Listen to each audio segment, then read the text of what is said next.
আমাদের মধ্যে কিন্তু একটা নতুন বিভাজনের রাজনীতি করার চেষ্টা করা হচ্ছে। ধর্মের নাম নিয়ে আমাদেরকে বিভক্ত করার চেষ্টা করা হচ্ছে। ধর্ম যার যার, রাষ্ট্র হচ্ছে সবার।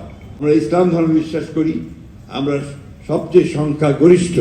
আমাদের ধর্মে পরিষ্কার করে বলা হচ্ছে যে অন্য ধর্মকে যেন আমরা খাটো করে না দেখি, তাই না?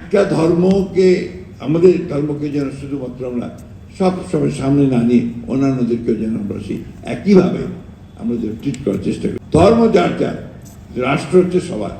তো নাকি আপনি যখন চেয়ারম্যান হন, আপনি হিন্দু ভাইদের দুর্গা পূজায় যান না? তারা আপনাদের ঈদে পার্বণে আসে না? আপনাদের কাছে আসে, তো সবাই আসে। একসাথেই আমরা এখানে বেড়ে উঠেছি, একসাথেই আমরা থাকি।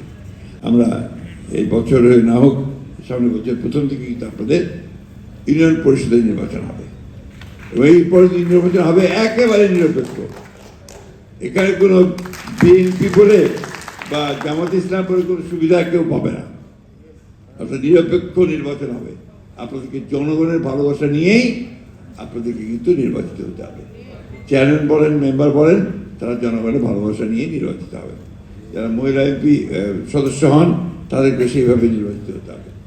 অর্থাৎ সত্যিকার অর্থে গণতন্ত্রের মূল ভিত্তি যেটা, যে একটা অবাধ, সুষ্ঠু, নিরপেক্ষ নির্বাচন হবে, সেই নির্বাচনে আপনারা নির্বাচিত হয়ে আসবেন। এই নির্বাচনটা হয়ে গেলে আমার একটা প্রস্তাব আছে। আপনারা সবাই যখন নির্বাচিত হবে যাবেন, তখন আপনারা একটা জাতীয় সংগঠন তৈরি করবেন। আপনাদের মেম্বার চেম্বারদের, অর্থাৎ আপনার স্থানীয় সরকারের একটা জাতীয় সংগঠন। সেই সংগঠনে কনভেনশন করবেন, সেই কনভেনশনে আপনার প্রধানমন্ত্রীকে দাওয়াত করে নিয়ে আসবেন।